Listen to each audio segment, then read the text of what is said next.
ইব্রাহিম এমন এক বান্দা, ফাতাম্মাহুন, আল্লাহ বলেন আমার সব পরীক্ষায় তিনি পাশ করেছেন। ইব্রাহিম আল্লাহর এমন এক বান্দা যাকে আল্লাহ তাআলা দুনিয়াতে পাঠিয়েছিলেন আজ থেকে প্রায় 4000 বছর আগে। কোরআন নাজিলের 2500 বছর আগে ইব্রাহিম আলাইহিস সালাম দুনিয়া আসেন। ইরাকের বাবেল শহর, বিখ্যাত শহর, কোরআনেও আছে বাবিলের কথা। হারুত মারুত ফেরেশতার সাথে জড়িত সে বাবেল শহর, ওটা ইরাকের বসরা নগরীতে। ওই বাবেল শহর ইব্রাহিম আলাইহিস সালামকে আল্লাহ তাআলা পাঠালেন এমন এক পরিবারে, যে পরিবার ছিল সম্পূর্ণ মুশরিক পরিবার। তারা মূর্তি পূজাই করত না। উনার বাবা আজর, তিনি মূর্তির কারিগর ছিলেন, মূর্তি বানাতেন।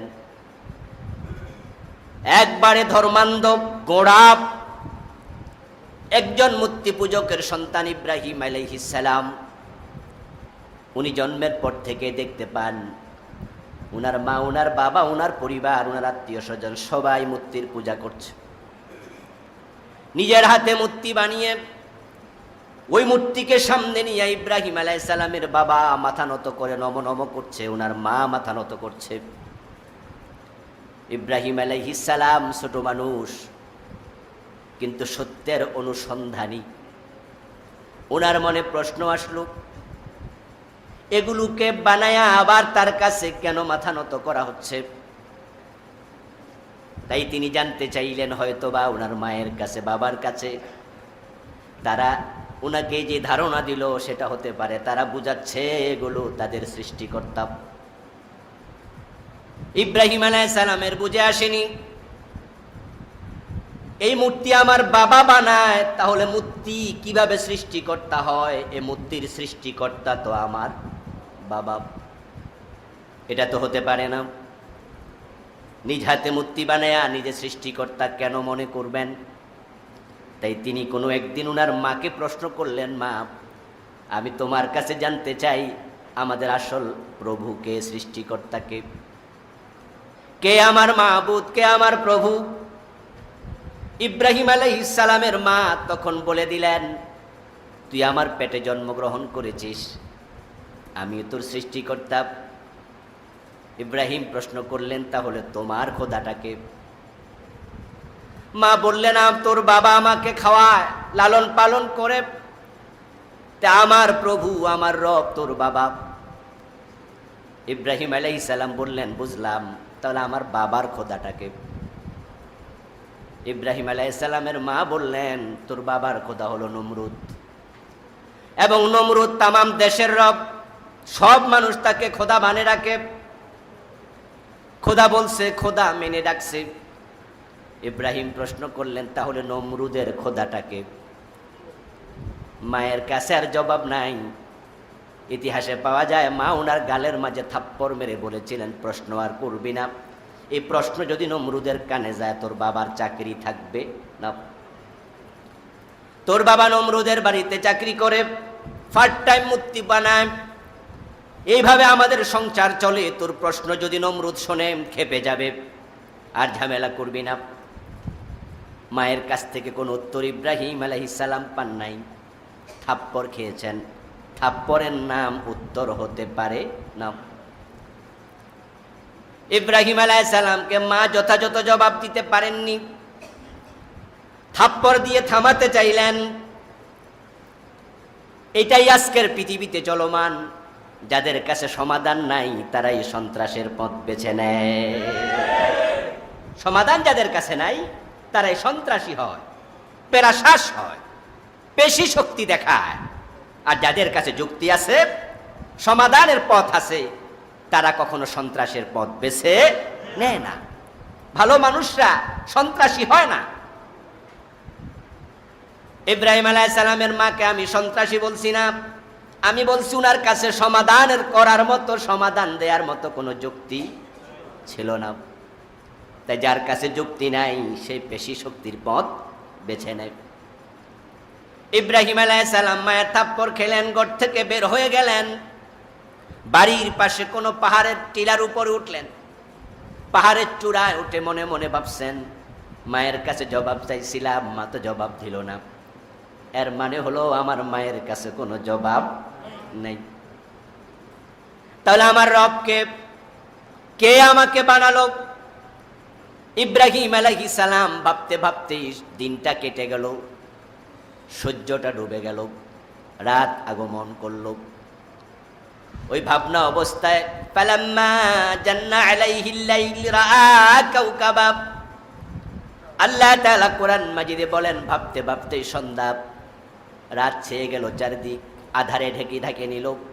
ইব্রাহিম দেখলেন আকাশের মাঝে অনেকগুলো তারকা উঠেছে। তিনি বললেন হাদা রব্বি, আমার রব।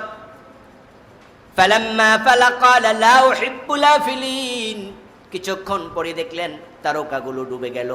ইব্রাহিম আলাইহিস সালাম এবার বললেন মনে মনে, যারা চলে যায়, ডুবে যায়, যারা ক্ষয় হয়ে যায়, লয় হয়ে যায়, ধ্বংস হয়ে যায়, তাদেরকে আমি ভালোবাসি না। এর মানে তারা প্রভু হতে পারে না। যিনি প্রভু হবেন তিনি ডুবতে পারে না, তাকে থাকা চাই, তিনি চলে যেতে পারেন না। যদি প্রভু চলে যান তাহলে তার মাখলুককে হেফাজত করবে কে? কি চমৎকার চিন্তা ওনার! যে ডুবে যায়, যে হারিয়ে যায়, যে অস্তমিত হয়ে যায়, সে প্রভু হওয়ার ক্ষমতা তার নাই, সে রাখে না প্রভু হওয়ার ক্ষমতা। কোরআনও তাই বলা হয়েছে। আল্লাহ নিজের পরিচয় দিয়ে বলেন আল্লাহুল্লাযী লা ইলাহা ইল্লাহু আল হাইয়ুল কাইয়্যুম, আল্লাহ তো তিনি যিনি চিরঞ্জীব এবং চিরস্থায়ী। রব তো সে হবে যে যাইতে পারে না, ডুবতে পারে না, ক্ষয় নাই, লয় নাই। হুয়াল আউয়ালু ওয়াল আখিরু ওয়াজ যাহিরু ওয়াল বাতিন, তিনি ছিলেন, তিনি আছেন, তিনি একমাত্র থাকবেন। কুল্লু শাইইন হালিক, সব ধ্বংস হবে, ইল্লা ওয়াজহাহু, তিনি ধ্বংস হবেন না। কারণ যিনি প্রভু হবেন তিনি হারিয়ে গেলে অধীনস্থকে বাঁচাবে কে? কি চমৎকার! আজকে আমাদের হিন্দু ভাইয়েরা দুর্গা পূজা করেন, নিজেরা বানায়, প্রথমা, দ্বিতীয়া, তৃতীয়া, চতুর্থ, পঞ্চমী, ষষ্ঠী, আস্তে আস্তে দশমী পর্যন্ত কত নম করে, কত আদর যত্ন করে। আবার যখন দশমীতে যায় তখন নিজেরা পানিতে ডুবিয়ে দেয়, নিজের চোখে দেখে তাতে দুর্গা ডুবে গেছে। যে ডুবে যায় সে প্রভু হতে পারে না। ইব্রাহিমের চিন্তা না, তারকা তো ডুবে গেছে। ফালাম্মা রাআল কামারা বাযিগান ক্বালা হাদা রাব্বি, কিছুক্ষণ পর দেখতে পেলেন আকাশে চাঁদ উঠেছে, বলেন এটা আমার রব। অনুসন্ধান করছেন, আহাদা রাব্বি, এটা কি রব হতে পারে নাকি? কিন্তু কিছুক্ষণ পরে দেখেন আবার চাঁদ ডুবে গেছে। এবার তিনি বলছেন লা ইল্লাম ইয়াহদিনি রব্বি লাকুনান্না মিনাল কওমিদ দাল্লিন, মনে মনে বলছেন আমি আমার রবকে অনুসন্ধান করছি, অথচ এই চাঁদটাও তো ডুবে গেছে, রবের খবর পাবো কিভাবে? আমি ছোট ইব্রাহিম। তাই তিনি এবার মনে মনে বলছেন, ও আমার রব, তুমি যেখানে আছো, তুমি নিজে যদি নিজ থেকে আমাকে ধরা না দাও, আমি পথ হারাদের অন্তর্ভুক্ত হয়ে যাব। মানে তুমি হেদায়াতের পথ না দেখালে হেদায়াত খুঁজে পাওয়া আমার পক্ষে সম্ভব না। ছোট্ট ইব্রাহিম বোঝেন হেদায়াতের মালিককে, তাই তিনি প্রভুকে বলছেন লা ইল্লাম ইয়াহদিনি রব্বি, আমার রব যদি হেদায়াত না দেয়, লাকুনান্না মিনাল কওমিদ দাল্লিন, আল্লাহ হেদায়াত না দিলে আমি পথহারা হব। কিন্তু ইব্রাহিমের সন্তানেরা হেদায়াতের জন্য আল্লাহর কাছে যায় না, পীরের দরবারে দৌড়াচ্ছে, গড়ে দৌড়াইতেছে। হেদায়াত কে দেবে? পীর সাহেব হুজুর দেবে। হেদায়াত অমুক দেবে, তমুক দেবে, ল্যাংটা ফিরে দেবে। হেদায়াতের জন্য এমন ভাবে দৌড়াচ্ছে মানুষের কাছে, হেদায়াতের মালিক যে আল্লাহ এটা ভুলেই গেছে। আপনি যে পীরের কাছে যাচ্ছেন আপনি যান, কিন্তু আমার প্রশ্ন, ওই পীরের হেদায়াত কার হাতে? কথা বলেন না কেন? ওই পীর সাহেবের হেদায়াত কে দেয়? তা আপনাকে কে দেবে? হেদায়াত কি কোনো মানুষের হাতে আছে? আল্লাহ হেদায়াত তার হাতে রেখেছেন, নবীর হাতেও দেন নাই। বিশ্বনবী যখন চাচাকে হেদায়াত দিতে পারলেন না, আবু তালেব ইন্তেকালের পরে কাঁদছেন, আল্লাহ কয় হে নবী ইন্নাকা লা তাহদি মান আহবাবতা, আপনি যাকে চাইবেন তাকে হেদায়াত দিতে পারবেন, ওয়ালাকিন্নাল্লাহা ইয়াহদি মান ইয়াশা। আপনি কাঁদবেন না, লাআল্লাকা বাখিউন নাফসাকা আল্লা ইয়াকুনু মুমিনিন, মানুষ ঈমান আনবে না, তাই আপনি কেঁদে কেঁদে অস্থির হয়ে যাবেন, নিজেকে কষ্ট দেবেন, কোনো দরকার নাই। হেদায়েত আমি আপনার হাতে দেই নাই। এই জন্য নবী মুহাম্মদুর রাসূলুল্লাহ সাল্লাল্লাহু আলাইহি ওয়াসাল্লাম নামাজে দাঁড়িয়ে হেদায়েত চাইতেন কার কাছে? ইহদিনাস সিরাতাল মুস্তাকিম, হে আল্লাহ তুমি আমাকে হেদায়েত দাও। হেদায়েত মানুষের হাতে আল্লাহ দেন নাই, পীরের হাতে তো বহু দূরের কথা, নবীর হাতেও নাই। এই জন্য ইব্রাহিম বলছে লা ইল্লাম ইয়াহদিনি রব্বি, যদি আমার রব আমাকে হেদায়েত না দেয়। এই জন্য আপনারা যারা পীর সাহেবের কাছে গেছেন, বিভিন্ন লোকের কাছে গেছেন, যান, আপনি যান, উস্তাদ মনে করে যান, এর চেয়ে বেশি কিছু না। কারণ হেদায়েত দেওয়ার ক্ষমতা কোনো মানুষের নাই। তাই আপনি আল্লাহকে বলবেন, আল্লাহ হেদায়েত যেখানে আছে তুমি আমাকে সেখানে পৌঁছিয়ে দাও। যে যেখানে আছেন মনে করবেন না যে আপনি হেদায়েতের চূড়ান্ত জায়গায় আছেন। ইহদিনাস সিরাতাল মুস্তাকিম চলমান দোয়া, এর দুটি অর্থ। একটা হলো এই দোয়া যখন নবীরা করবে তখন এই দোয়ার অর্থ হবে তারা হেদায়েত পায় নাই, সেটা নয় যে আমি হেদায়েত পাইনি আমার হেদায়েত দাও। তাহলে নবী হেদায়েতের পথ দেখাবেন কেমনে? নবীকে তো দায়িত্ব দেওয়া হয়েছে, নবী হেদায়েত পেয়েছেন। উনার দোয়ার অর্থ হলো আল্লাহ হেদায়েত কেড়ে নিও না, এটার উপর আমাকে অটল অবিচল রেখো। আর আমরা যারা নবী নই, আমরা তো চূড়ান্ত হেদায়েত পেয়েছি, কোনো ওহী আছে না। আমরা ধারণা করছি, আশঙ্কা, আমাদের মন বলে যে আলহামদুলিল্লাহ আমরা হেদায়েতের উপরে আছি। তো আমাদের দোয়া দুটি হবে, একটা হলো আল্লাহ যদি তুমি আমাকে হেদায়েত দিয়ে থাকো এটা কেড়ে নিও না। আর একটা হবে যদি হেদায়েত আমি না পাই তাহলে আমাকে হেদায়েত না দিয়ে মৃত্যু দিও না। ইহদিনাস সিরাতাল মুস্তাকিম, আমাকে তুমি হেদায়েতের জায়গায় পৌঁছিয়ে দাও। আমার ভাইয়েরা, ইব্রাহিম আলাইহিস সালাম বলছেন রব আমাকে যদি হেদায়েত না দেয় আমি হেদায়েত পাবো না। সকাল হয়ে গেল, সকাল বেলায় তিনি দেখেন ফালাম্মা রাআশ শামসা বাযিগাতান ক্বালা হাযা রাব্বি হাযা আকবার। তামাম পৃথিবী আলোকিত করে, দিগন্ত উন্মোচিত করে বিশাল সূর্য উদিত হলো। ইব্রাহিম আলাইহিস সালাম এবার বলেন আগের গুলোর তুলনায়, তারকা এবং চাঁদের তুলনায় সূর্য অনেক বড়, এটাই আমার রব। হাযা রাব্বি, এটা কি আমার রব হতে পারে নাকি?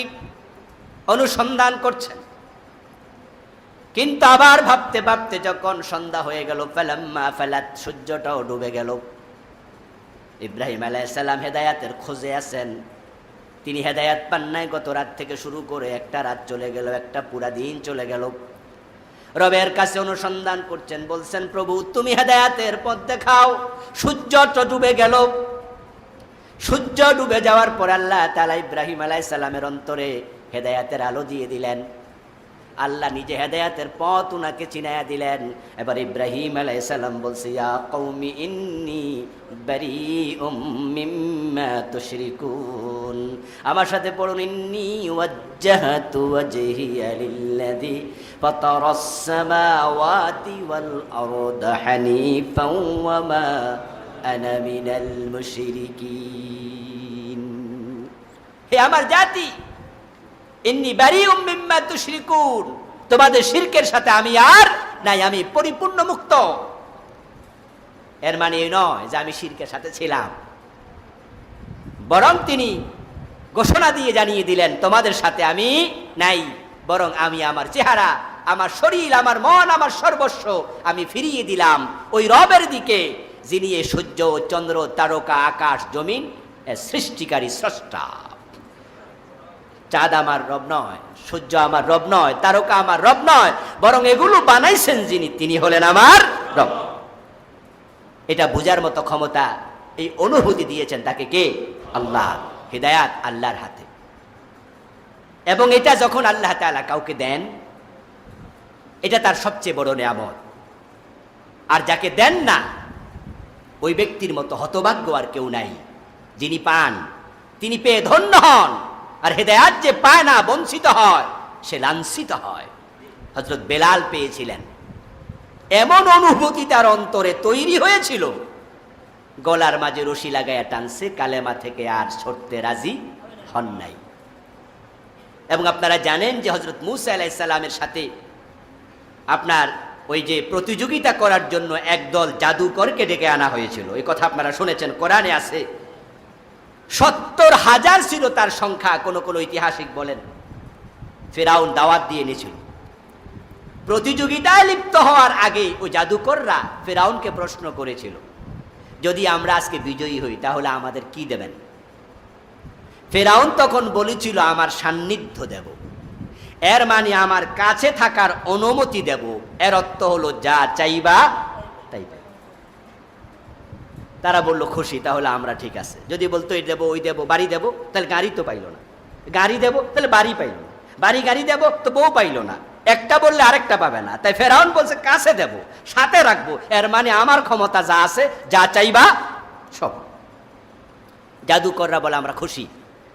কিন্তু প্রতিযোগিতায় যখন লিপ্ত হলো, জাদুকরকে আল্লাহ তাআলা হেদায়াত দিলেন, তারা দেখতে পেলেন তাদের সব জাদু মূসা আলাইহিস সালামের হাতের লাঠি একটা বড় অজগর হয়ে গিলে ফেলেছে।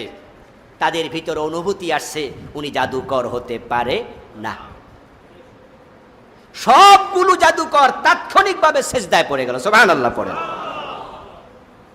তারা বলছে আমান্না বিরব্বি মূসা ওয়া হারুন, যে আমরা যার সাথে প্রতিযোগিতা করতে এসেছি, আমরা ওই হারুন এবং মূসার রবের উপর ঈমান এনে ফেলেছি। সুবহানাল্লাহ। তারা সব সিজদায় পড়ে গেল। সিজদা থেকে মাথা উঠালো। মাথা উঠানোর সাথে সাথে ফেরাউন বলল, চালাকি করছো? বুঝতে পারছি মূসা তোমাদের লিডার। তোমরা আগে হেরে পাঠাইছো আমার কাছে, পরে তোমরা আইসা ওর সাথে তাল মিলাই আমারও ধরতে চাও, পরাস্ত করতে চাও। আমার অনুমতি ছাড়া কেন তোমরা সিজদায় পড়লে? তার রবকে দিলে কেন সিজদায় ঈমান আনলে? তোমাদের সকলকে আমি শুলে চড়াবো, হাত কাটবো এক পাশে, পা কাটবো আর এক পাশে। ফেরাউনের ঘোষণা শুনে এই জাদুকররা কি বলেছিল? লা দাইর। কোরআনে আল্লাহ তাআলা বলেন, সবগুলো জাদুকর বলেছে আপনি আমাদের ফাঁসি দেবেন, আমাদের কোনো আপত্তি নাই। সুবহানাল্লাহ। লা দাইর, কোনো ক্ষতি নাই। আপনি আমাদের ফাঁসি দেন, শুলে চড়ান, হাত কাটেন, পা কাটেন, আপনার মনে যা চায় আপনি তা করেন, আমরা ঈমান এনে ফেলেছি, ঈমান এনে ফেলেছি। এই আয়াতের ব্যাখ্যা আমার বুঝে আসেনি ছাত্র জীবনে নাকি কর্মজীবনের কোনো এক সময়, অনেক দিন আগের কথা। আমি আমার উস্তাদ, যিনি সবচেয়ে বড় আল্লামা ফজলুল করিম হাফেজাহুল্লাহ বেঁচে আছেন, শেখুল হাদিস ধামতি আলিয়ার, তাকে আমি ফোন দিলাম। ছাত্র জীবনে যদি হয় তাহলে জিজ্ঞাসা করলাম, হুজুরকে জিজ্ঞাসা করেছি। আমার মনে পড়ে এই লোকগুলো ঈমান আনলো মাত্র, মাথা তুলল সেজদা থেকে, ফেরাউন হত্যার হুমকি দিল, এক বাক্যে বলল কোনো অসুবিধা নেই, আমরা শহীদ হতে রাজি। এই 2-3 মিনিটের ঈমান এত শক্তিশালী হয় কেমনে? আমরা তো অনেকে কামেল মাদ্রাসার মুহাদ্দিস আছি, যাদেরকে একটা মামলা দিলে আর খুঁজে পাওয়া যায় না, কথা বলে না। আর যদি ফাঁসির রশি দেখায় তাহলে তো ঠান্ডা পানি খাবে 40 গ্লাস। কিন্তু এই লোকগুলো ঈমান আনলো কয়েক মিনিট আগে, তাদেরকে শুলে চড়ানো হবে, হুমকি দেওয়ার পরে তারা সবাই বলল লা দাইর, কোনো অসুবিধা নাই। ঈমানের এই শক্তি আসলো কোত্থেকে? হুজুর আমাকে বললেন হতে পারে তারা যখন সেজদায় গিয়েছে, ওই সেজদার মাঝে আল্লাহর দিদার পেয়ে গেছে। ইলমুল ইয়াকিন, হাক্কুল ইয়াকিন, আইনুল ইয়াকিন। ইয়াকিন 3 প্রকার। আমরা সূরা বাকারা শুরুতে পড়েছি, ইয়াকিমুনাস সালাতা ওয়া ইউতুনাজ যাকাত, আছে না? সেখানে আছে আরেকটা কি, ওয়াল্লাযীনা হুম বিল আখিরাতি হুম ইউকিনুন। ঈমানদারদের কথা বলতে বলতে বলতে বলতে আল্লাহ এক পর্যায়ে বলছে যারা আখিরাতের উপরে ইয়াকিন রাখে। ইয়াকিন, এই ইয়াকিন 3 প্রকার। একটা হলো ইলমুল ইয়াকিন, যেটা জানার পরে বিশ্বাস হয়। যেমন মক্কা শরীফে যারা আপনারা যান নাই, মক্কা শরীফ যে সৌদি আরবে আছে, কোনো সন্দেহ আছে? এটার নাম ইলমুল ইয়াকিন। মানে আপনি জানেন, এমন জানেন, যদি তামাম পৃথিবীর আপনার এখন যে 850 কোটি মানুষ বা 800 কোটি মানুষ আছে, সবাই যদি এক পাশে যায়, যাইয়া বলে যে মক্কা শরীফ আমেরিকায়, আপনি তাও বিশ্বাস করবেন না। এমন এলেম, এটার নাম ইয়াকিনের এলেম, যে মক্কা শরীফ সৌদি আরবে, এটার নাম ইলমুল ইয়াকিন। আরেকটা হলো হাক্কুল ইয়াকিন, যেটা এর উপরে নবীদের আল্লাহ সম্পর্কে যে এলেম, হাক্কুল ইয়াকিন। আবার বিশ্বনবী মুহাম্মদুর রাসূলুল্লাহ সাল্লাল্লাহু আলাইহি সাল্লামকে আল্লাহ তাআলা জান্নাত জাহান্নাম দেখাইছে। অন্য নবীরা জানতেন যে জান্নাত জাহান্নাম আছে, তাদের হাক্কুল ইয়াকিন ছিল। আমাদের আছে ইলমুল ইয়াকিন, যেন আমরা জান্নাত জাহান্নাম আছে ইলমুল ইয়াকিন। নবীরা জান্নাত জাহান্নাম আছে জানে, হাক্কুল ইয়াকিন। কিন্তু নবী মুহাম্মদ চোখে দেখছে, আইনুল ইয়াকিন। একবারে মরার আগে মেরাজে যাইয়া নিজের চোখে দেখে আসছে, আইনুল ইয়াকিন।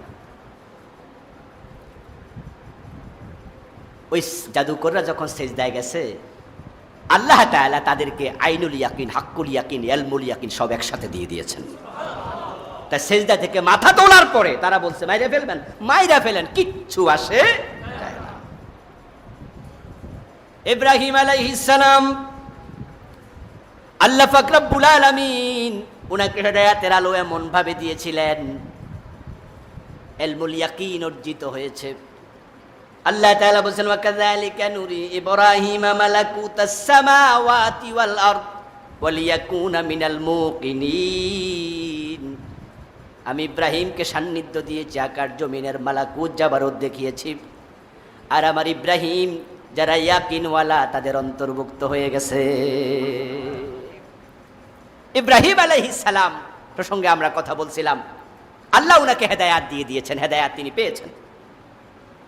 এখন এই হেদায়াত পাওয়ার বাসনা, কামনা, আরাধনা তার সন্তানদের ভিতরও থাকতে হবে। আল্লাহ এই জন্যই কথাগুলো বলছেন। না ইব্রাহিম ভালো ছিল, ইব্রাহিম পরীক্ষায় পাশ করছে, ইব্রাহিম এমন ছিল, এই কথাগুলো আল্লাহ ইতিহাসের কাহিনী হিসাবে মোটেও বর্ণনা করেন নাই। তিনি বলছে, মিল্লাতে আবিকুম ইব্রাহিম, ওই বাবার মিল্লত ধরো, উনার মত হও। ইব্রাহিম আলাইহিস সালাম আল্লাহকে পেয়ে গেলেন। এখন আল্লাহ সম্পর্কে ইলম পাওয়ার পরে বসে থাকবে না প্রচার করবে, এটাই দায়িত্ব। এবার তিনি আল্লাহকে পেয়ে দৌড় মারলেন ওনার বাবার কাছে। কু আনফুসাকুম ওয়া আহলিকুম নারা, বাবাকে খুঁজে বের করলেন। বাবার কাছে গিয়ে বলেন, আতাত্তাখিযু আসনামান আলিহা ইন্নী আরাকা ওয়া কওমাকা ফি দালালিম মুবিন। ও আমার বাবা, আপনি মূর্তিকে কেন খোদা হিসাবে গ্রহণ করলেন, কেন প্রভু মনে করলেন, এটা আপনি কেন করলেন? বাবার সাথেই কথোপকথন যেখানে হচ্ছে, সেখানে বংশের এলাকার সম্প্রদায়ের আরো অনেক মানুষ উপস্থিত। আয়াতের দিকে তাকালে মনে হয় হতে পারে সেটা তাদের মন্দির ছিল। ওই টাইমে তারা সবাই মূর্তিকে পূজা করছিল।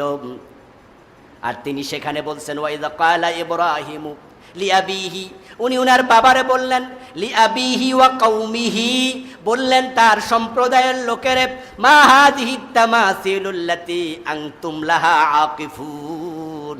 আমি তোমাদের সবার কাছে জানতে চাই, এই যে মূর্তিকে সামনে নিয়ে তোমরা নমনম করছো, পূজা করছো, মাটির বানানো পাথরের তৈরি এই মূর্তি তোমাদের খোদা হয় কেমনে, কেন পূজা করো, তার হাকিকত আমি তোমাদের কাছে জানতে চাই। তোমরা বলো কেন এর পূজা করছো, কেন মাথা নত করছো এর কাছে, আমাকে কারণ জানাও। লোকজনে প্রশ্নের জন্য প্রস্তুত ছিলেন না। এই জাতীয় প্রশ্ন কোনোদিন তাদেরকে কেউ করে নাই। এবং কেন তারা নিজ হাতে মাটির মূর্তি বানায়া নিজেরা পূজা করে তার মর্ম তারা জানে না। তারা উত্তর দিল, কালু ওয়াজাদনা আবাআনা লাহা আবিদিন, আমরা আমাদের বাপ দাদারে পাইছি এই মূর্তি পূজা করে, আমরাও তাই সে মূর্তির পূজাই করছি। ওয়াজাদনা আবাআনা, আমরা আমাদের বাপ দাদারকে পাইছি। এটা নতুন কিছু না ইব্রাহিম, ছোট মানুষ তুমি বুঝবা না। এটা তোমার দাদা করছে, তার দাদা করছে, তার বাবা করছে, তোমার বাবাও করে, এজন্য তুমিও করো, এটা করো। বেশি প্রশ্ন করতে নাই বাবা, বেশি প্রশ্ন ভালো না। বাপ দাদা করছে তাই করো। বলুন তো এই জাতীয় চিন্তা আমাদের কারো কারো মাঝেও আছে না নাই? এই চিন্তাটা কি মুমিনদের না মুশরিকদের? এটাই তো শিক্ষা। এই গরু জবাই করা তো মূলত ইবাদত না, ইবাদত হচ্ছে কেন জবাই করবেন সেটা বোঝা। গরু তো প্রতিদিন সকালে জবাই হয়, মার্কেটে গেলে দেখেন না কত গরু জবাই হয়। আপনিও তো কুরবানের দিন করবেন, এটা কোনো ব্যাপার না। লান ইয়ানালাল্লাহা লুহুমুহা ওয়ালা দিমাউহা, আল্লাহর কাছে মাংস যাবে না, রক্তও যাবে না, ওয়ালাকিন ইয়ানালুহু তাকওয়া মিনকুম, তাকওয়া যাবে, বুঝ যাবে। ঠিক বাপ দাদা করছে এই জাতীয় ওজর দেখাইয়া কিছু বেদাতের সাথে আমরাও জড়িয়ে থাকছি। যুক্তি টুক্তি নাই, দলিল টলিল দরকার নাই, না বুঝলি কি আমার বাবা করছে, আমার দাদা করছে, এটাই হলো সবচেয়ে বড় যুক্তি। এটা শিরকের, মুশরিকদের আকীদা ছিল। এই জন্য আপনাকে আমাকে ইব্রাহিমের মতো অনুসন্ধানী হওয়া লাগবে, ঠিক কিনা? তার সন্তানেরা সাবধান, বাপ কা বেটা হও। ইব্রাহিম আলাইহিস সালামকে তারা জবাব দিতে পারল না, বাপ দাদা করছে এটা জবাব। তখন তিনি বলেন, ইন্নী আরাকা ওয়া কওমাকা ফি দালালিম মুবিন, আপনাকে আপনার পুরা জাতিকে আমি দেখছি আপনারা পথ হারা হয়ে গেছেন, পথভ্রষ্ট। জবাব নাই আপনাদের কাছে, এটা খোদা হতে পারে না, ঠিক না? এটা তারা হয়তো ইব্রাহিম আলাইহিস সালাম ছোট মানুষ, তখনও তিনি নবী হন না, এটা নবুয়তের আগের ঘটনা, কম বয়সে, উনাকে তারা মূল্যায়ন করেননি। এর মাঝে হয়তো অনেক সময় চলে গেছে, আবার আল্লাহ তাআলা সব কিছু তো আর ইতিহাস রূপে বর্ণনা করেন নাই, করলে তো আর 30 পারা কোরআন হইতো না, কোরআন 200-400 পারা, এরপরও কুলান যাইত না। হয়তো চলে গেছে অনেক দিন। ইব্রাহিম আলাইহিস সালামের মাঝে আস্তে আস্তে বেড়ে উঠতেছেন, লোকজন তার কথা শুনছে না। এবার তিনি মনে মনে সিদ্ধান্ত নিলেন, তাল্লাহি লা আকিদান্না আসনামাকুম বাদা আন তুওয়াল্লু মুদবিরিন। আল্লাহ তাআলা কোরআনে বলেন, ইব্রাহিম মনে মনে সিদ্ধান্ত ঘোষণা করলেন, ঠিক আছে, এই মূর্তি যে অসার, এর কোনো ক্ষমতা নাই, সে কিচ্ছু করতে পারে না, আমি তোমাদের বুঝাতে পারলাম না, বাপ দাদার দোহাই দিয়া তোমরা এর পূজা করছো, ঠিক আছে, আল্লাহর কসম আমি এমন এক ঘটনা ঘটাইয়া দিমু, তখন তোমাদের বুঝ আসবে। তাল্লাহি, অর্থ কি? আল্লাহর কসম, লাকিদান্না আসনামাকুম বাদা আন তুওয়াল্লু মুদবিরিন। কিছুদিন পরে মেলা আসতেছে, শহর থেকে সবাই মেলায় চলে যাবা। যখন চলে যাবে, আল্লাহর কসম করে বলছি, এমন এক ঘটনা ঘটাবো, যাওয়ার পরে তখন টের পাইবা। ঠিকই ফাতাওয়াল্লাউ আনহু মুদবিরিন। আল্লাহ তাআলা কোরআন মাজিদে বিভিন্ন সূরাতে আলোচনা করেছেন, আমি বলেছি 25টি সূরা, 63টি আয়াতে, সব এক সূরাতে নাই। ফাতাওয়াল্লাউ আনহু মুদবিরিন, আল্লাহ তাআলা বলেন যে একটা দিন আসলো, তারা সবাই শহর ছেড়ে ওই মেলায় চলে গেল। হতে পারে ওই সময় এমন কোন মেলা ছিল যে মেলাতে শহরের সব মানুষ অংশগ্রহণ করত, সব মানে অধিকাংশই। যারা ঘরে থাকার মাযুর তারা ঘরে আছে, মহিলারা ঘরে আছে, হয়তো পুরুষ বাচ্চা সবাই চলে যেত। এরকম একটা দিন আসলো, সবাই চলে গেল। ইব্রাহিম আলাইহিস সালামকে যেতে প্রস্তাব করা হয়েছিল, তিনি যাননি। আকাশের দিকে তাকিয়েছেন, তারকার দিকে, ফানাযারা নাযরাতান ফিন নুজুম ফাকালা ইন্নী সাকিম। লম্বা ঘটনা, আমি সব বলবো না। তিনি যান নাই। সবাই যখন চলে গেল, ফারাগা ইলা আলিহাতিহিম ফাকালা লা তাকুলুন মা লাকুম লা তানতিকুন। আল্লাহ তাআলা বলছেন, যখন সবাই চলে গেল মেলায়, মন্দির একেবারে খালি, মন্দিরের যে ঠাকুর পুরোহিত কেউ নাই, সবাই মেলায় চলে গেছে। উনি মন্দিরে ঢুকলেন, ঢুকে দেখেন মূর্তিগুলো কোনোটা বসে আছে, কোনোটা দাঁড়ায় আছে, তাদের কারো সামনে খই, কারো সামনে চিড়া, কারো সামনে কলা, কারো সামনে দুধ। হিন্দুদের মন্দিরে দেয়া হয় না এগুলো? এগুলো করে কি বলে? প্রসাদ বলে। প্রসাদ, প্রাসাদ না, কিন্তু প্রাসাদ মানে বিল্ডিং। তারা বলে প্রসাদ। ইব্রাহিম আলাইহিস সালাম দেখলেন যে প্রসাদ পড়ে আছে মূর্তির সামনে। উনি গিয়ে মূর্তিদেরকে লক্ষ্য করে বক্তৃতা দেয়া শুরু করলেন, আলা তাকুলুন, ও মিয়ারা, এত দামি দামি খাবার খাও না কেন? উনি প্রশ্ন করছেন, লা তাকুলুনা লা তাকুলুন, খাচ্ছ না কেন? হয়েছে কি তোমাদের? মূর্তি কি কথা বলতে পারে? চুপ করে দাঁড়িয়ে আছে, নিস্তব্ধ নীরবতা, পিনপতন নীরবতা। তিনি আবার বলছেন, মা লাকুম লা তানতিকুন, আজকে কথা বলায়া ছাড়বো। এত লম্বা জিহ্বা, কথা কইতে পারবা না, কেন খাও না? আমাকে জবাব দিতে হবে। মা লাকুম লা তানতিকুন, তোমাদের কি হয়েছে, তোমরা কেন কথা বলো না? মূর্তিদের কোনো কথা বলার ক্ষমতা আছে? ফারাগা আলাইহিম দারবাম বিল ইয়ামিন, হাতের মাঝে আবার কুড়াল নিলেন। কথা বলবা না, আজকে কথা বলে আসরব। হাতে কুড়াল নিয়া ডান হাতে ফাজআলাহুম দুজাজান ইল্লা কাবীরাল্লাহুম লাআল্লাহুম ইলাইহি ইয়ারজিউন। যতগুলো মূর্তি ছিল প্রত্যেকটার সামনে গিয়ে বলে খা, না হয় কথা কও। খায়ও না, কথাও বলে না। ইব্রাহিম আলাইহিস সালাম এবার মাথায় বাড়ি দেন, ওটা চূর্ণ বিচূর্ণ হয়ে মাটিতে পড়ে যায়। সবগুলো মূর্তিকে ভেঙ্গে বড়টার সামনে আসলেন, এসে ওটাকে ভাঙলেন না, হাতের কুড়ালটা ওর কান্দের মাঝে বসাইয়া আস্তে করে বের হয়ে চলে গেলেন। সুবহানাল্লাহ। তিনি কেন ভাঙলেন? আয়াতের শেষে আছে লাআল্লাহুম ইলাইহি ইয়ারজিউন। আপনি আবার মন্দিরে গিয়ে মূর্তি ভাঙবেন না, ইসলাম আপনাকে অনুমতি দেয় নাই। ওই মূর্তি ভাঙ্গার মাঝে কোনো কল্যাণও নাই, কারণ মূর্তি ভাঙলে পরবর্তীতে মূর্তি বানানোর ক্ষমতা হিন্দুদের আরো আছে কিনা? তো আপনি মূর্তি ভেঙে লাভ কি হলো? হ্যাঁ, যদি বিজয় হয়ে যায় ইসলামের, তাহলে রাসূলুল্লাহ মূর্তি ভেঙেছেন মক্কা বিজয়ের পরে, ওইটা আবার জায়েজ, ওটা সমঝোতার ব্যাপারও বটে। এখন তো আর এখানে হিন্দু নাই, তো পূজা করবে কারা? আর এটা আল্লাহর ঘর, এটা আল্লাহর জন্য ছেড়ে দাও। আমেরিকাতে অসংখ্য মন্দির মুসলমানরা কিনে মসজিদ বানাচ্ছে, হিন্দুদের গির্জা কিনে মুসলমানরা, খ্রিস্টানদের গির্জা কিনে শত শত মসজিদ হচ্ছে।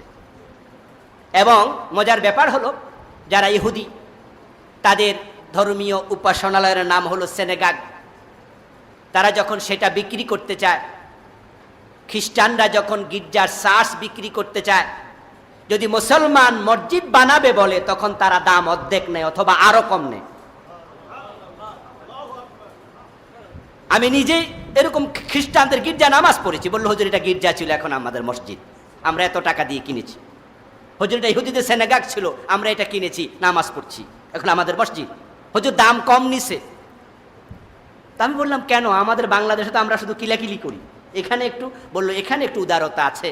যখন খ্রিস্টানরা শোনে যে তারা এটা বিক্রি করে দেবে কোনো কারণে, মুসলমানরা কিনে মসজিদ বানাবে, তখন তারা বলে আমরা যে রবের গডের ইবাদত করি, তোমরাও তো সে রবেরই ইবাদত করবা, ঠিক আছে ইবাদতই চলুক, অর্ধেক দাম দাও।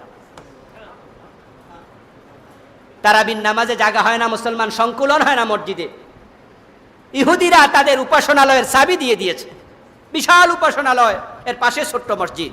বললো হুজুর আমরা গত তারাবির নামাজে এই পুরাটায় নামাজ পড়ছি, রাতে যখন যেতাম, যাওয়ার সময় চাবি দিয়ে যেতাম। সেখানে কি আছে? ধর্মীয় সম্প্রীতি আছে, এটা ভালো জিনিস। লাকুম দীনুকুম, ইসলাম সম্প্রীতির পক্ষে। ইব্রাহিম আলাইহিস সালাম ভাঙলেন, আপনি ভাঙতে যাবেন না, বরং আল্লাহ তাআলা কোরআনে বলছে লা তাসুব্বুল্লাযীনা ইয়াদউনা মিন দুনিল্লাহ, তারা আল্লাহ বাদ দিয়া অন্য যত মূর্তির ইবাদত করে, দেবদেবীর ইবাদত করে, ওয়ালা তাসুব্বুল্লাযীনা ইয়াদউনা মিন দুনিল্লাহ, তাদের মূর্তি ভাঙ্গা দূরের কথা, তাদের মূর্তিকে গালিও দিও না। গালি দিত মানা করছে। তাহলে ইব্রাহিম ভাঙলেন কেন? ধর্মীয় বিভিন্ন ইবাদতের মাঝে কিছুটা ভেরিয়েশন আছে। যেমন আদম আলাইহিস সালামের যুগে ভাই বোনে বিয়ে জায়েজ ছিল না? আদমের সন্তানেরা ভাই বোন বিয়ে করছে। এখন ওই ফতুয়া শুনে, ওই ওয়াজ শুনে কি আপনি নিজের বোনের বিয়ের প্রস্তাব দেবেন? জায়েজ নাই, এটা আপনার ধর্মে হারাম। ইব্রাহিম আলাইহিস সালাম ভেঙেছেন, ওটা ওনার জন্য জায়েজ ছিল। আপনি আবার মন্দিরে ঢুকে ভাঙাভাঙি করেন না। এই জন্য আমরা মুসলমানের, আমরা আলেম ওলামারা কখনো অন্য ধর্মের উপর আঘাত করতে বলি না, বরং আমরা বলি দাওয়াত দিতে। কি দিতে? এটাই দায়িত্ব। সে যদি আপনার দাওয়াত শুনে ইসলামে আসে আলহামদুলিল্লাহ, না আসলে সুবহানাল্লাহ, আপনার কোনো অসুবিধা নাই। সে কেন আসলো না, এজন্য আল্লাহ আপনাকে প্রশ্ন করবেন না। কিন্তু দাওয়াত দিয়েছেন কিনা সুযোগ পেয়ে, সে প্রশ্ন হয়তো আল্লাহ করবেন, যে তুমি কেন দাওয়াত দিলা না? রাসূল তো বলছে বাল্লিগু আন্নী ওয়ালাউ আয়া। ইব্রাহিম কেন ভাঙলেন? কারণ লাআল্লাহুম ইলাইহি ইয়ারজিউন। তিনি ভাঙার কারণ হলো, আমি এমন এক কাজ ঘটাইয়া দিলাম, এতদিন তোমাদের বাড়ি যাইয়া যাইয়া আমি ওয়াজ করতাম, আজকের পরে তোমরা আমার ওয়াজ করার জন্য ডাকবা, আমারে তোমরা খুঁজবা। যদি মূর্তির সাথে দুশ্মনী থাকতো, তাহলে সবার আগে উনি বড়টারে ভাঙতেন, কিন্তু বড়টারে তিনি ভাঙেন নাই। চলে আসলেন সুন্দর করে, লোকজন মেলা থেকে ফিরে আসলো, ফিরে এসে দেখতে পেল তাদের মূর্তিগুলো মাটির মাঝে একবারে চুরমাচুর হয়ে ভেঙে চুরে শুয়ে আছে। ক্বালু মান ফাআলা হাদা বিআলিহাতিনা ইন্নাহু লামিনাজ জালিমিন। তারা এসে বলল, আমাদের খোদার সাথে আচরণ কে করলো? নিশ্চয় লোকটা অনেক বড় মাপের জালেম। নাউজুবিল্লাহ। যারা শিরিক করছে তারা জালেম না ইব্রাহিম জালেম? ইন্না শিরকা লা যুলমুন আযীম। শিরিক সবচেয়ে বড় জুলুম এবং শিরিককারী জালেম। ওমা লিয-যালিমিনা মিন আনসার। শিরিক করে যে মারা যায় আল্লাহ তাকে জালেম বলেছে কোরআনে, সে কোনো সাহায্যকারী পাবে না। ইব্রাহিম আলাইহিস সালাম মূর্তি ভেঙ্গে উনি সাইকোলজিক্যালি তাদেরকে মনস্তাত্ত্বিক আপনার লেসন দিতে চান, শিক্ষা দিতে চান যে উনি মূর্তিগুলা ভেঙেছেন, তারা উনাকে ডাকবে, ডাকার পর উনি মূর্তির অসারতা তুলে ধরবে, এর মাধ্যমে তারা হেদায়াত পেয়ে যাবে। এটা কি বন্ধুর আচরণ না শত্রুর আচরণ? কিন্তু তারা বুঝলো না, তারা বললো ইন্নাহু লামিনাজ জালিমিন। ইব্রাহিম জালেম। তো ইব্রাহিম একাই জালেম নন, দুনিয়াতে যত নবী আসছে কাফেররা সবাইরে কি বলছে? ইয়া হাসরাতান আলাল ইবাদ মা ইয়াতিহিম মির রাসূলিন ইল্লা কানু বিহি ইস্তাহজিউন। যত রাসূল আসছে আল্লাহ বলে আফসোস, তোমরা সব নবী রাসূলের সাথে দুশমনি করেছো, ঠাট্টা করেছো, বিদ্রূপ করেছো, তাদেরকে মিথ্যারোপ করেছো। তো নবীদের পথে আজকে যারা আছে, কোরআনের দাওয়াত দেয়, তাদেরকে দর্শনকারী বানানো হয়। দর্শনের বিরুদ্ধে যারা ওয়াজ করে তাদেরকে দর্শনকারী কেন বানানো হয়? কারণ ওরা বোঝে না, আপনজন চিনতে পারে নাই। যারা কোরআনের কথা বলে তারা কখনো অশান্তির কারণ হতে পারে না, কিন্তু মানুষরা বুঝতে ভুল করে, তারা বন্ধু চিনতে ভুল করে। ইব্রাহিম আলাইহিস সালাম তাদের কাছে জালেম হয়ে গেল। গোয়েন্দা বিভাগের দায়িত্ব দেওয়া হলো, এই কাজ কে জালেম, কোন জালেম করেছে তার খোঁজো। ক্বালু সামি'না ফাতান ইয়াযকুরুহুম ইউকালু লাহু ইব্রাহিম। লোকজন বলল, ইব্রাহিম নামে একজন ব্যক্তি আছে, মাঝে মাঝে আমরা দেখি আমাদের মূর্তির বিরুদ্ধে তিনি বক্তব্য দেয়, আমরা মনে করি মেলায় যাওয়ার পরে এই কামটা সেই করেছে। ফেরাউনের কাছে মামলা চলে গেল, ঘোষণা করে দিল, ফাতু বিহি আলা আয়ুনিন নাস লাআল্লাহুম ইয়াশহাদুন। ও গোয়েন্দারা দৌড়াও, সেনাবাহিনী কোথায়, র‍্যাব কোথায়, চলে যাও, তাকে ধরে মানুষের সামনে হাজির করো, আর লোকজনকে ডাকো, তার যাদের সামনে সে মূর্তির বিরুদ্ধে কথা বলেছে তারা সাক্ষী দেখ, তাদেরকেও হাজির করো। ফাকবালু ইলাইহি ইয়াজিফুন। আল্লাহ বলেন দেরি নাই, সবাই দৌড়ায় ইব্রাহিম আলাইহিস সালামের বাড়িতে চলে গেল। ইব্রাহিম নবীকে ধরতে গেল, ইব্রাহিমের বাড়ি উপস্থিত। ইব্রাহিম আলাইহিস সালামের কাছে যখন গেল, ইব্রাহিম মনে মনে খুশি, আমি তো এটাই চেয়েছিলাম। সুবহানাল্লাহ, আমি তো এটাই চেয়েছিলাম। আল্লাহুম ইলাইহি ইয়ারজিউন, তোমরা তো আমারে খুঁজবা, আমার কাছে ফিরে যাইতে হবে। ইব্রাহিম আলাইহিস সালামকে তারা ধরে ফেরাউন নমরুদের সামনে নিয়ে গেল। নমরুদের সামনে হাজির করার পরে নমরুদ আবার বলছে, আনতা ফাআলতা হাদা বিআলিহাতিনা। ইব্রাহিম, নিশ্চয়ই কাম তুমি করছো। ইব্রাহিম আলাইহিস সালাম বলেন, কোন কাম? কই বোঝো না বুঝি? আমরা মেলায় যাওয়ার পরে মূর্তি ভেঙেছে কে? তুমি করছো এই কাম। ইব্রাহিম আলাইহিস সালাম বলেন, কোথায় কে, মূর্তি কোথায় ভাঙছে একটু দেখি, চলো। সরজমিন প্রদর্শনের জন্য ইব্রাহিম নবীকে সহ তারা সবাই চলে গেল মূর্তির ঘরে। ইব্রাহিম আলাইহিস সালাম গিয়ে দেখেন মূর্তিগুলো মাটিতে শুয়ে আছে, বড় মিয়ার কান্দে কুড়াল। এবার নমরুদ বলছে, এই তো ঘটনা, তুমি করছো।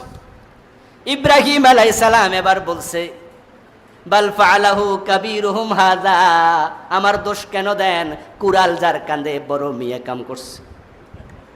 ফাসআলুহুম ইন কানু ইয়ানতিকুন। যারা মাইর খাইছে তারাও তো এখানে আছে, যে মিয়া কুড়াল কান্দে লইয়া দাঁড়ায় আছে উনিও আছে। আমারে রিমান্ডে না নিয়া ওদেরকে রিমান্ডে নেন, প্রশ্ন ওদের করুন। ফাসআলুহুম, হুম এক বচন না বহু বচন? বহু বচন। অথচ দাঁড়ায় আছে কয়জন? আর বাকিরা তো শুয়ে আছে, মরে গেছে, মাথা নাই, চোখ নাই, কান নাই। ইব্রাহিম এক বচন বলে নাই, বহু বচনের সিগা বলছে। ফাসআলুহুম, যারা মাইর খাইছে তারাও তো আছে, সবাইরে জিজ্ঞাসা করো, আমার দোষ কেন দাও? ওদের জিহ্বা আছে না? দাঁত আছে না? মুখ কান সব আছে, কথা বলুক, ওদেরকে জিজ্ঞেস করেন। নমরুদ এমন ফেসালে পড়লো, কঠিন ফেসাদে পড়ে গেল, এখন কি করি? এবার এক পর্যায়ে বলছে লাকাদ আলিমতা মা হাউলাই ইয়ানতিকুন, ভাতিজা তোমার বাবা আজীবন মূর্তি বানাইছে, তুমি ছোটকাল থেকে দেখছো, আমাদের এত ফেসে ফালাও কেন? আচ্ছা মূর্তি কি কথা বলতে জানে? তুমি তো জানো যে ওরা কথাবার্তা বলতে। ইব্রাহিম আলাইহিস সালাম বললেন আমি তোমাদের থেকে এটাই তো শুনতে চেয়েছিলাম। সুবহানাল্লাহ। এবার তিনি বক্তৃতা দেয়া শুরু করে দিলেন। সুবহানাল্লাহ। আবার পড়েন ভাইয়েরা। এতদিন উনি মানুষের কাছে গিয়ে বলেছে, আজকে মানুষ উনার কথা শুনছে। আজকের এই দিন হলে কত মিডিয়া হাজির হয়ে যেত, চ্যানেলগুলো যাই এরকম ধরে রাখতো সকলের, হ্যাঁ আপনার স্পিকার। ইব্রাহিম নবী আবার বলছে উফফিল লাকুম ওয়ালিমা তা'বুদুনা মিন দুনিল্লাহ আতা'বুদুনা মা তানহিতুন ওয়াল্লাহু খালাকাকুম ওয়া মা তা'বুদুন আতা'বুদুনা মিন দুনিল্লাহি মা লা ইয়াদুররুকুম মা লা ইয়ানফাউকুম শাইয়্যান ওয়া লা ইয়াদুররুকুম উফফিন লাকুম ওয়া লিমা তা'বুদুনা মিন দুনিল্লাহ ইয়া আবাতি লিমা তা'বুদু মা লা ইয়াসমাউ ওয়া লা ইউবসিরু ওয়া লা ইউগনি আনকা শাইআ। আজকে বক্তাকে কথা বলতে হবে, বক্তাকে শ্রোতা আজকে কে? নমরুদ সহ অনেক মন্ত্রী আর এমপি। সুবহানাল্লাহ। যাদের কাছে দাওয়াত দেয়া সহজ না, ওদের মন্ত্রীদের বাসায় বাসায় যাওয়া কি সহজ? আমি চাইলে কি পারবো প্রধানমন্ত্রীর কাছে যাইতে? সহজ না। নমরুদ এবং তার মন্ত্রণালয়ের সব সদস্য, দেশের গণ্যমান্য ব্যক্তিবর্গ হাজির, আর ইব্রাহিম আলাইহিস সালাম আজকে বক্তা। সুবহানাল্লাহ, চিফ গেস্ট। যখনই তারা বলল ও মূর্তি তো কথা বলতে পারে না, এবার তিনি বলছেন তাহলে নিজ হাতে বানায়া মূর্তির ইবাদত করো, যার চোখ আছে দেখে না, কান আছে শোনে না, জিহ্বা আছে কথা বলতে পারে না, হাত আছে ধরতে পারে না, পা আছে দৌড়াতে পারে না, আমি একা সব পিড়াইলাম, তারা বাঁচতে পারলো না, আফসোস তোমাদের জন্য, তোমাদের মূর্তির জন্য। সুবহানাল্লাহ। ও আমার বাবা, লিমা তা'বুদু মা লা ইয়াসমাউ ওয়া লা ইউবসিরু ওয়া লা ইউগনি আনকা শাইআ। এই মূর্তির ইবাদত কেন করো? কেন তুমি ওর কাছে গিয়েছো? উফফিল লাকুম ওয়া লিমা তা'বুদুন, তোমাদের জন্য আফসোস, মূর্তির জন্য আফসোস। ওয়াল্লাহু খালাকাকুম ওয়া মা তা'বুদুন, আল্লাহ তোমাদের বানাইছে। এ তোমাদের মূর্তিগুলো যে মাটি দিয়ে বানাইছে, মাটিও বানাইছে কে? আমি ইব্রাহিম বলছি তোমরা সে আল্লাহর ইবাদত করো। সুবহানাল্লাহ। আপনাদের কাছে আমি জানতে চাই, জোর করে মানানো ফরজ না দাওয়াত দেয়া ফরজ? এবার তারা মানুক আর না মানুক, ইব্রাহিম পাস, দায়িত্ব আদায় হয়ে গেল। ইব্রাহিম আলাইহিস সালাম দায়িত্ব আদায় করলেন, চমৎকার করে বুঝিয়ে দিলেন আল্লাহর একত্ববাদ এবং মূর্তির অসারতার প্রমাণ করে দিলেন। দায়িত্ব শেষ। এবার তো নমরুদ জবাব দেওয়ার মতো কোনো জবাব নাই, তাই সে এবার বলল হাররিকু, তোমরা তাকে আগুনের মাঝে জ্বালাইয়া দাও। নাউযুবিল্লাহ। ইব্রাহিম আলাইহিস সালামকে আগুনে ফেলার সিদ্ধান্ত হলো, আগুনে ফেলেও দেয়া হলো। আগুন থেকে উনাকে হেফাজত করেছেন কে? আল্লাহর উপর তাওয়াক্কুল থাকলে এটাই হয়। ইব্রাহিম আলাইহিস সালাম আগুন থেকে বের হলেন 40 দিন পরে। বের হওয়ার পরে নমরুদের বাড়িতে তিনি আবার গেলেন। গিয়ে দেখতে পান দাওয়াত নিয়ে যে নমরুদের বাড়িতে গেলেন, সেখানে তার বাবা আজর দাঁড়ায় আছে। আজর ইব্রাহিম আলাইহিস সালামকে দেখে আশ্চর্য হলো, তোরা না আগুনে ফেলাই দিছিলাম। ইব্রাহিম আলাইহিস সালাম বললেন আমি তো আল্লাহর নবী, আল্লাহ আমাকে হেফাজত করেছে, আমি তোমাদের কাছে আবার তাওহীদের দাওয়াত নিয়ে এসেছি। ইব্রাহিম আলাইহিস সালামের বাবা আজর তখন বলল আরাগিবুন আনতান আলিহাতি ইয়া ইব্রাহিম, ও ইব্রাহিম, আমার খোদার বিরুদ্ধে তুই এখনো বুঝি কথাই বলবি? লাইন লাম তানতাহি লা ইল্লাম তানতাহি লা আরজুমান্নাকা ওয়াহজুরনি মালিয়া, যদি তুই না থামস, আমার মূর্তির বিরুদ্ধে কথা বলা বন্ধ না করস, ও আমার ছেলে ইব্রাহিম, আমি তোকে আর ছাড় দেব না, আমি বাবা হইয়া তোরে পাথর মেরে হত্যা করব। নাউযুবিল্লাহ। লা আরজুমান্নাক, আমি অবশ্যই তোকে এখন পাথর মারব। ওয়াহজুরনি মালিয়া, আমার একটু ভালো থাকতে দে, আর জ্বালাস না। আহ, বন্ধু চিনতে মানুষ কত ভুল করে। সত্যের পথে থাকলে বাবাও বিরোধিতা করতে পারে, করতে পারে না? ইব্রাহিম তার প্রমাণ। রাসূলকে পাথর মেরেছিল সবার আগে কে? আবু লাহাব। রাসূলের কি আত্মীয়? দূরের কেউ, আপন চাচা, আপন। আহারে, বাবার ভাই মানি তো বাবা। ইন্না আম্মার রাজুল সানু আবিহি, সহিহ বুখারীতে আছে, বিশ্ব নবী বলেন কোন ব্যক্তির চাচা তার বাবারই মতো। আপন চাচা পাথর মেরেছে সবার আগে। তাহলে আপনারা যারা হক কথা বলতে চান, সবাই আপনার কপালে চুমু দেবে, আপনি এটা মনে করবেন না। আপনার বাবাও বিরুদ্ধে লাগতে পারে, চাচাও লাগতে পারে। এবং আমরাতুহু হাম্মালাতাল হাতাব, সূরা লাহাবে পড়ছেন, আপন চাচি। ওই মহিলা কত বড় জালেমা ছিল, বিশ্বনবীকে মারার জন্য সে লাঠি হাতে রাখতো, সবসময় লাঠি হাতে নিয়ে ঘুরতো। অনেক লম্বা ঘটনা, আপনারা এগুলো জানেন। ইব্রাহিম আলাইহিস সালাম যখন দেখলেন বাবা বলছে ওয়াহজুরনি মালিয়া, আমারে ভালো থাকতে দে, আমারে আর জ্বালাইস না, ইব্রাহিম নবী এবার বলে ঠিক আছে, ইন্নী যাহিবুন ইলা রাব্বি, সুবহানাল্লাহ পড়েন। তাহলে আমি তোমাদের ক্ষতি করছি, তোমাকে ভালো থাকতে দিতে বলো? ওকে বাবা, তাহলে আমি গেলাম, আল্লাহ হাফিজ। যাহিবুন ইলা রাব্বি সাইয়াহদিন, আমি বের হলাম, তোমাদের এলাকায় আর থাকবো না, নিশ্চয় আমার আল্লাহ আমার একটা পথ দেখাইয়া দেবেন। সুবহানাল্লাহ। ইরাক থেকে বেরিয়ে গেলেন ইব্রাহিম আলাইহিস সালাম, স্ত্রী সাথে নিলেন হাজারকে, বাগিনা লূত আলাইহিস সালামকে। তিনজন মানুষ ইরাক থেকে বের হয়ে চলে গেলেন ফিলিস্তিনের দিকে, মিশর হয়ে চলে যাবেন, ফিলিস্তিন হয়ে সিরিয়া। ইব্রাহিম আলাইহিস সালাম যখন বের হলেন, মিশর পার হচ্ছিলেন, মিশরের সম্রাট ফেরাউন তৎকালীন যে ছিল, মিশরের সম্রাটের উপাধি হলো ফেরাউন। ফেরাউন কোনো ব্যক্তির নাম নয়। ওই ফেরাউন ছিল নারী লোভী, সুন্দরী মেয়ে পেলে হুঁশ থাকতো না। গোয়েন্দাও কিছু ছিল তার পক্ষে, খবর দিল একজন দুইজন যুবক যাচ্ছে, সাথে একটা সুন্দরী মেয়ে। ওই ফেরাউন বলল তাকে ধরে নিয়ে আসো আমার কাছে। হযরত হাজারা আলাইহিস সালামকে ধরে নিয়ে যাওয়া হলো, তিনি খুবই সুন্দরী ছিলেন। ওই ফেরাউন নিজের কক্ষে নিল, হযরত ইব্রাহিম এবং উনার ভাগিনাকে দূরে আলাদা জায়গায় রেখে দিল। কাছে নিয়ে গায়ে হাত দিতে চাইল। তাফসিরে পাওয়া যায় হযরত হাজারা আলাইহিস সালামের দিকে যখনই হাত বাড়ালো, তার দুইটা হাত অবশ হয়ে গেল। হ্যাঁ, সারা ভুল বলেছি, সারার দিকে হাত বাড়ালো, দুই হাত অবশ হয়ে গেল। এইভাবে তিনবার সে মতলব চরিতার্থ করার জন্য হাত বাড়ায়া বারবার যখন হাত অবশ হয়ে যায়, তখন সে এবার জানতে চাইল, ও মেয়ে তুমি কে? তখন তিনি বললেন, আমি আল্লাহর নবী স্ত্রী। যে ইব্রাহিমকে তোমরা দূরে আটকায় রাখছো, আমার থেকে আলাদা করেছো, সে আল্লাহর নবী। তখন ফেরাউন বলল, ঠিক আছে, আমি তোমার সাথে বেয়াদবি করেছি, আমার জন্য একটু দোয়া করো, আল্লাহ যেন আমাকে সুস্থ করে দেয়। আর যদি আমি সুস্থ হই, আমার নিজের মেয়ে হাজেরা, আমি তাকে তোমার দাসী খেদমতের জন্য দাসী বানায়া দেব, তোমার খাদেমা বানায়া দেব। ঠিক তাই হলো। হযরত হাজেরাকে সাথে নিয়ে সারা আলাইহিস সালাম, যদি রাজি হন, আমার খাদেমাকে আমি আপনার সাথে বিয়ে দিতে চাই, সেও বড় সুন্দরী এবং সেও ফেরাউনের মেয়ে, অনেক সম্ভ্রান্ত বংশের নারী, আপনি এই কাজটা করতে পারেন। ইব্রাহিম আলাইহিস সালাম বললেন ঠিক আছে। তখন হাজেরাকে তিনি বিয়ে করলেন। বয়স 80 পার হয়ে গেল। কোন কোন ঐতিহাসিক বলেন বয়স 85 পার হলো, 86-র কাছাকাছি। তিনি আবার আল্লাহ তাআলার কাছে দোয়া করলেন, রব্বি হাবলি মিনাস সালিহিন, হে আল্লাহ তুমি আমাকে একটা নেক সন্তান দাও। সুবহানাল্লাহ। আল্লাহ কবুল করলেন, ইসমাইলকে হাদিয়া দিলেন, পুরস্কার হিসাবে দোয়া কবুল করে সন্তান হিসাবে দিলেন। ইসমাইল আলাইহিস সালামের জন্মের কয়েকদিন পরেই সারা হযরত ইব্রাহিমকে বলল, তোমার স্ত্রী এবং তোমার সন্তানকে নিয়ে আমার সাথে থাকা যাবে না, দূরে কোথাও রেখে আসো।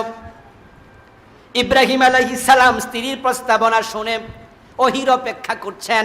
আল্লাহ রাব্বুল আলামিন ওহী পাঠালেন। তিনি বললেন, সারার প্রস্তাবের সাথে আমি আল্লাহ একমত। ইব্রাহিম, ইসমাইল এবং হাজেরাকে তুমি মক্কায় রেখে আসো, আমি জিবরিলকে পাঠাচ্ছি, জিব্রাইল যে জায়গায় রাখতে বলে তুমি সেখানে রেখে আবার ফিরে আসো। জিব্রাইল আলাইহিস সালাম আসলেন।